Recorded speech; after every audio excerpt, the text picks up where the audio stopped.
saw the pintail I had at the show. It's got an extra long tail.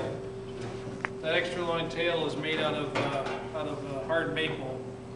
And I did something similar to this, which is I just did a mortise and tenon job and then inserted a brass rod. So what I'll do eventually is, carve that down, really get epoxied in, sand it all up, and then I'll go back over with another epoxy just to smooth it out to make sure you can't see any lines. Now in this case here, I may actually leave the lines and try to keep the epoxy to a minimum because this is sort of an antique style. And I'll repaint this black part here. Maybe it's better than it shows. I'll try that out first and see if that works. The other thing I wanted to talk about is something that I had seen before and recommended. I don't know if you know this, but leather, if you bring it to about 200 degrees for about 4 minutes, becomes hard. It's how the old Romans used to make their breastplates, so that you couldn't sword and swipe them or whatnot. So you can also use the same thing as an insert. I've seen a couple of decoys on the forum recently. So what you do is you just cut it to shape. You boil it, and it's just below boiling, so right at about 200 degrees. So right when the bubbles start on the bottom of the pan, for about 4 minutes, take it out, shape it. If you stretch it or start to move it and play with it too much, you'll release that bond and it'll go right back into being pliable leather. But if you don't, it'll stay. So I did just a real quick little pintail. And then long term, obviously leather, if you're going to put it in the water, I covered it in epoxy just to give it a waterproof bond, and I'll just pass that around. So that's a shiny thing. The other thing I did is I did the same thing. I cut a little piece, looked like a mallard curly tail, and then I made a little, I just took a little piece of cedar and carved out what I thought a mallard curly tail would look like. Clamped it in there with a couple of rubber bands after I took it out of the hot water. Stuck it there overnight, and then put some epoxy. So again, I'll pass that around. All right, now to you, Don. Okay. After several years of seeing Tom Fleming march in here with these old squaws or long-tailed birds, we call them, I finally decided I had to try it. So I called Tom up one night. I said, okay. At the meeting, I said, Tom, would you tell me how you do with PVC? The phone call still hasn't come back yet, so I figured I better get out there and figure out how to do this. So he just said, well, you buy the PVC. And that's kind of what I did. So, at first, I thought, boy, I don't know if I know decoy. And we insert the tails usually on these for strength. Well, the object for me then was to insert the tail and also to have the extension in there with it. So I figured I had to flatten it. As you can see, there's a pretty good gap there. I had to flatten it and kind of blend it in. So what I did is I made the cut where the split was going to be, and once again with a hacksaw. And I figured where the tail was going to go through. I marked it to the side. And I figured about 3/16 of an inch down, coming out. Then with chisels, I just went in and removed it so that I got it so it would fit very flat into this area. And for my purpose, if you look at this bird, it's flat all the way through here. And then I left the curve in it there. I just thought it looked nicer to have the curve. There wasn't any real reason to take that out. And it sort of makes it look a little realistic. But the trick was to put it in there. And then I realized I have to be able to insert it, and I was thinking of pinning it and doing all that. And when I found out, I was just interested to see how it would work with gluing this stuff. Well, you notice it's smooth, so obviously you rough it up. You take sandpaper, 60 grit, something like that, rough it up. I glued it on this board, and it stuck. I did this a long time ago, long before I even started on that bird. So I realized, well, maybe I don't need to pin it and all that stuff. You don't have to pick it up by the tail either. So anyhow, it seems to be pretty sturdy stuff. Well, when you first get the stuff cut, and it comes out, it's got a lot of burrs and that. Well, you can just feel what it's kind of like. And I just take the sandpaper and knock the burrs off the edge, and they come off pretty readily. This out a little bit. You can see it's kind of twisted. Well, I couldn't cut it perfectly straight, so I was cutting a little off. But you can take that out of this.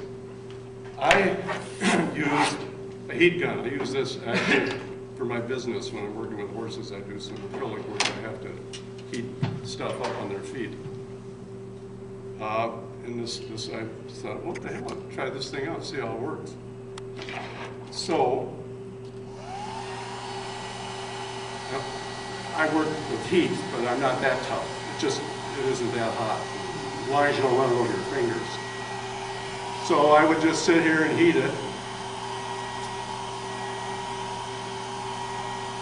It'd get a little bit brown sometimes. It's not so much burning, I don't believe. And what I found is I would get to a certain point, and this is going to look like a Chinese fire drill when I try to do all this, so it just don't laugh too hard. You can see the color of it. It's getting a little red glow. And it's starting to get a little bit bendy.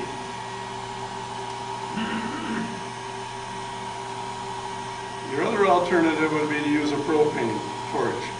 Yeah. It's a lot faster. And I do use those occasionally too, but it's starting to bend a little bit. How do the horses like to it? Yeah, they're a little fussier about it than that. Okay, now this one I'll burn and jump down. I'm just going to set this here. Steve, see if you can just get around and clamp her.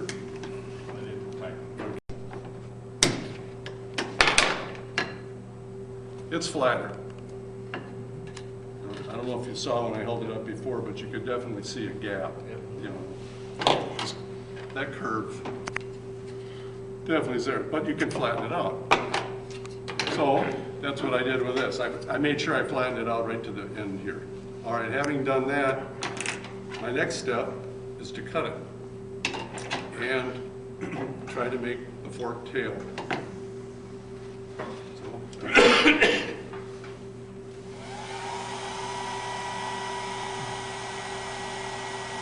I'll heat the same thing up again, and once it gets loose, I found that needle nose pliers work pretty good. I can kind of get in and pry it apart.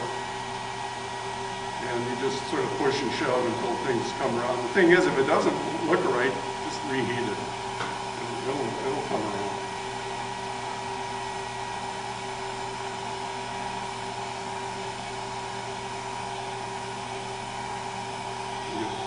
Get a little loose there now. So, let's see if we can start to spread.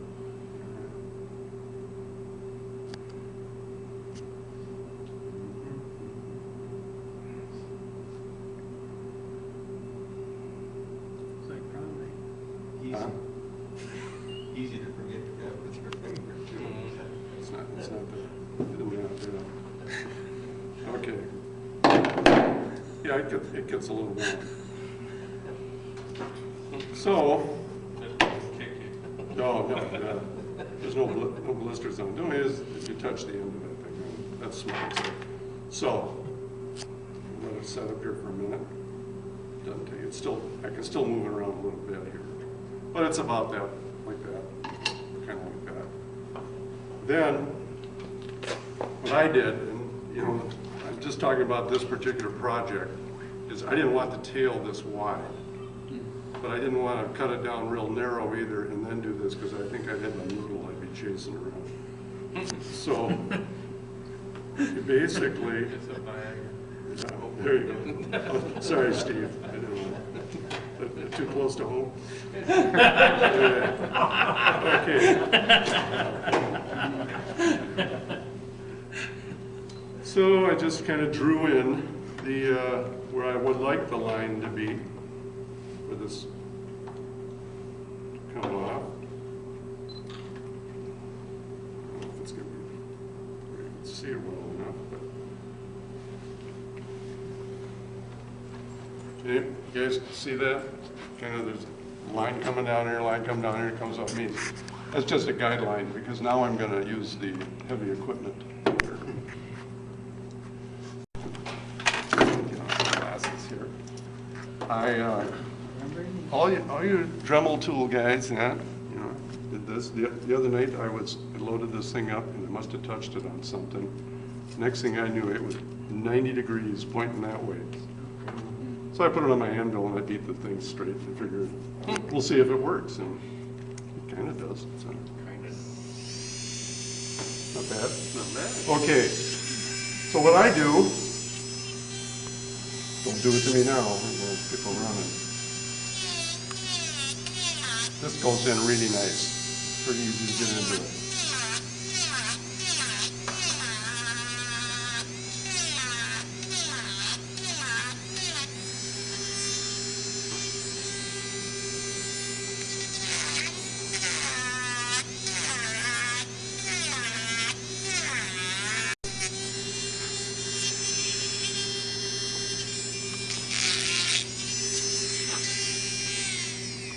Just to expedite it, I'm not going to sit and carve all this down. I'll look like a snowman when I get done. But you take it down like that.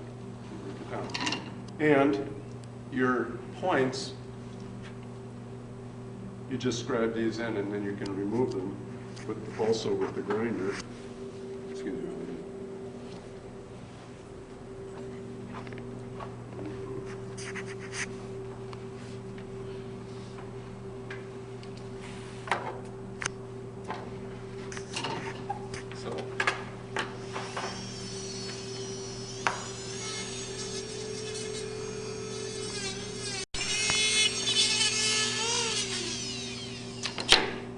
And it gets just like this. So you can just keep tapering it down. And it's real comfortable to work with this, so you can just whittle away. Then I tried to put in like as if the feathers were crossed. Sort of artsy. So artsy. I thought it was. So to do that, I use a diamond cylinder. I can go in and see it.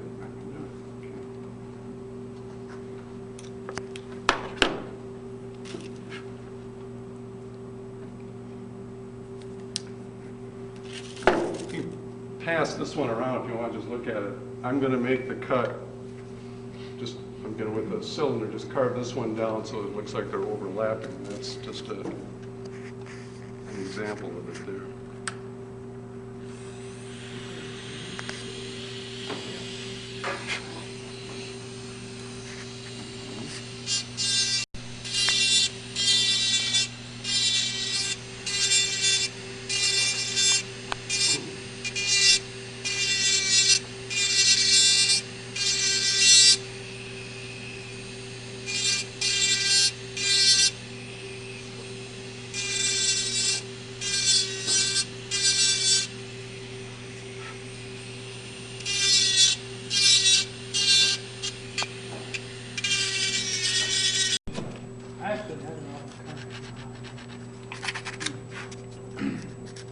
So basically, I'm just kind of removing stuff I don't want in there. Just take your time. You can use either this. The reason I don't use the sandpaper one is because obviously I'm getting into a smaller area here. But this will allow me, just stay with it, keep working it down so that you get it to that point where you can do that. Now, what happened to that one that handed around? Yeah. So the tail feather, where it has the biggest bend, is going to be right about the same as the arc on this can. So make it easy on yourself, I guess. But you're right, I would have had it done. Yeah. Although you could do it this way too and still go back. And it probably would have been easier to form too, right? Mm-hmm.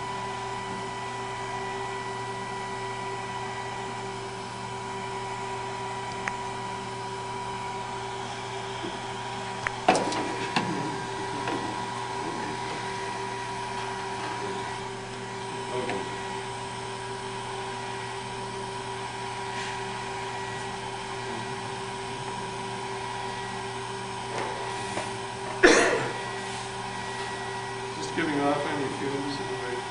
Not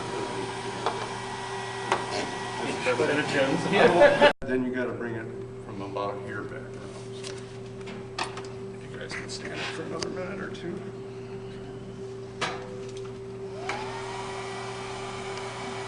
I would think for like pintail, you know, if you wanted to do something like that, or any number of type of things where you need something that can be easily broken. I don't know about bird bills. You know, that's probably good. You know, do what you can, I guess. Big bills, maybe. Dowitchers, things like that.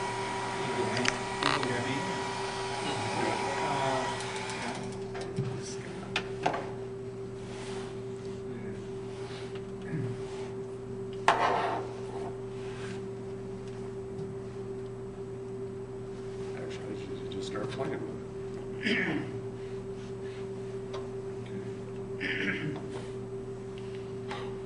Imagine those great big PVC pipes are about 3/8 of an inch thick. Yeah. Probably because Yeah. Well, anyhow, so you can get a curve, a nice curve, you know, a little firmer. Shape it up, get it done, and then people say, can you paint this stuff? I mean, it's like an eggshell, it's kind of slimy, not slimy, but pretty smooth, pretty smooth. I just take some heavy gauge, 60 or 100, and just start going over it. And it gets, it'll texture up pretty good. It's like it's gesso in a way. And, you know, top and bottom. And, you know, you just work it down, get it to where you like it. It's like carving a piece of wood. And paint holds on it fine. You know, like I kiddingly said about Tom, he's made a number of these birds, it seems like, over the years. And I don't know if anybody's complained about paint flying off of them. They don't seem to. Have you conversed with him or anybody about if you wanted to do it realistic? Could you actually turn your wood burner down on low and put your barbs? You know, I'd be curious to know. What do you mean, the barbs? You know, Oh, Feathers, realistic fine feather? detail, there's a whole detail. Oh, yeah, I mean, I I'm would sure think you you can, could, everybody, you know, Well, there's You a lot of nuts out there willing to could do also that. use This is a cork decoy, that was my point. but I just wondered if you. Yeah, no, I just wonder if it holds the detail. I don't know, I Maybe think a little ceramic. I wouldn't try and match it up like with burning type, I just don't know. One of those ceramic. Yeah, Yeah. Bits that's a might be good the way point, to go. the ceramic bit's probably good. That'd be the way to go. I like painting detail with feathers. Yeah. with- Yeah, well, with I paint. know, I just wondered. For those that can't paint like you. No, well, I mean, really, Just wondered if you were. I just decided I don't